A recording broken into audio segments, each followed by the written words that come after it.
Hello po sa inyong lahat mga ka-crypto. Ako po si Pinoy Crypto Trader at sa video na ito ay atin pong pag-uusapan ang tungkol dito sa komento ni ka-crypto dito kung saan ay tinatanong niya kung ano nga ba ang kaibahan ng deflationary at inflationary. Nag-umpisa po kasi ito sa kanyang tanungan, yung kanyang katanungan dito kay Bad Idea AI kung meron ba itong burning mechanism. At yung aking sagot rito ay wala pong nakasaad kung paano nagsusunog itong si Bad Idea AI sa kanilang token. Pero ang tanging meron lamang po na nakadetalye sa kanilang website ay isa po siyang deflationary na klase ng crypto. Kaya ibig pong sabihin ay unti-unti pong nababawasan yung kanyang circulating supply. Kaya ibig pong sabihin ay meron po siyang burning mechanism. Pero hindi lamang po nila pinaliwanag kung paano po sila nagsasagawa ng pagsusunog dito. Kaya ayan, sinundan ni ka-crypto rito kung ano nga ba talaga ang kaibahan ng deflationary at saka inflationary.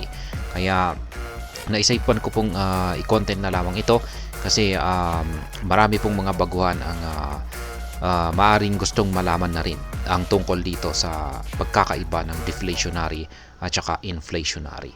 Kaya meron po kasi tayong dalawang klase ng cryptocurrency. Yan po yung nabibilang sa inflationary at saka deflationary.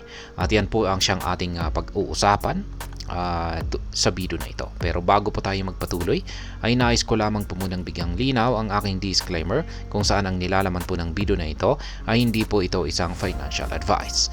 For education and information purposes lamang po ang layunin nito. Maliban po dito ay nais ko na rin pong magbigay babala na wala pong kahit anumang group chat ang Pinoy Crypto Trader. Ayan. Ano nga ba ang pagkakaiba ng inflationary cryptocurrencies sa mga deflationary cryptocurrencies? Ngayon, unahin natin sa inflationary cryptocurrencies. Kapag sinabi po nating inflationary na uri ng cryptocurrency, ay yung total supply po nito ay tumataas or yung mga developers po nito or yung creator nito ay meron po silang kakayahan na dagdagan yung total supply nito. Kaya sabihin natin ay nung umpisa ay naglabas po sila ng 1 billion na amount ng na total supply ng isang cryptocurrency. Ngayon ay habang tumatagal ay meron po silang kakayahan na dagdagan ito.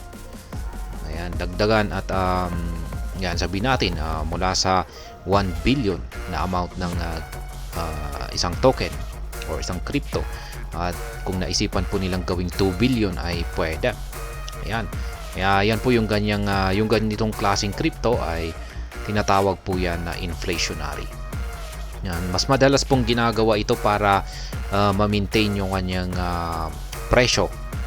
Ayan, kung saan ay kung gusto nila na yung presyo ng isang crypto na inflationary cryptocurrency ay manatili lamang sa $1. Ayan, ay kung pag umangat yung presyo nito sa $2 ay diyan po sila magdadagdag. Patataasin po nila yung total supply nito para ma-maintain nito ang presyo niyang $1. Kaya yan, sa mga hindi po kasi nakakaalam, kung pag tumataas yung total supply, ayan, lumalaki yung total supply, ay ayan, maaari pong bumagsak yung presyo nito or maaring ma-maintain nito ang presyo nito at hindi na siya aangat. Kaya yan pwedeng maging kaya ang maging resulta nito ay pwede siyang maging stable yung kanyang presyo or pwede itong bumagsak. Kaya yan po ang inflationary cryptocurrency. Ngayon pagdating naman po sa deflationary cryptocurrency ay ito naman po yung uri ng mga cryptocurrency kung saan ay meron lamang po itong limitado or fixed na total supply. Hindi po nagbabago ang total supply nito. Kaya kapag meron po silang inilabas na isang deflationary cryptocurrency na may total supply na 1 billion, ay hanggang dyan na lamang po siya. Hindi po ito nadadagdagan. At yan, kung pag nagsunog po sila, ay ayan, ito ay nababawasan.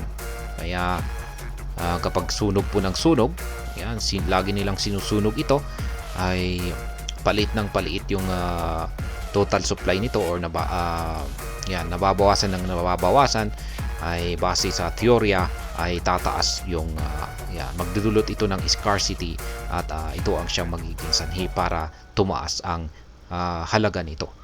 Kaya yan, dahil dito ay yung mga deflationary cryptocurrency ay isang magandang store of value na asset. Kaya yan po ang pagkakaiba ng inflationary cryptocurrency sa deflationary cryptocurrency. Yan, yung inflationary cryptocurrency ay nadadagdagan yung kanilang total supply. Samantala, yung deflationary cryptocurrency ay limitado lamang po or fixed yung kanilang total supply. At ayan, hanggang dito na lamang po tayo sa video na ito. Sana po ay inyong nagustuhan ang aking paliwanag dito. Kung inyo po itong nagustuhan ay pakiclick lamang po ang like button nito. Para naman po sa mga bago lamang dito, kayo po ay aking inaanyayahan para mag-subscribe. Pakiclick na rin po ang bell icon nito dahil ito po ang siyang magsisilbing notification nito sa mga bago kong videos na akin pong ina-upload sa aking YouTube channel na ito. Marami pong salamat sa panonood, ingat po tayo lagi at God bless po sa ating lahat.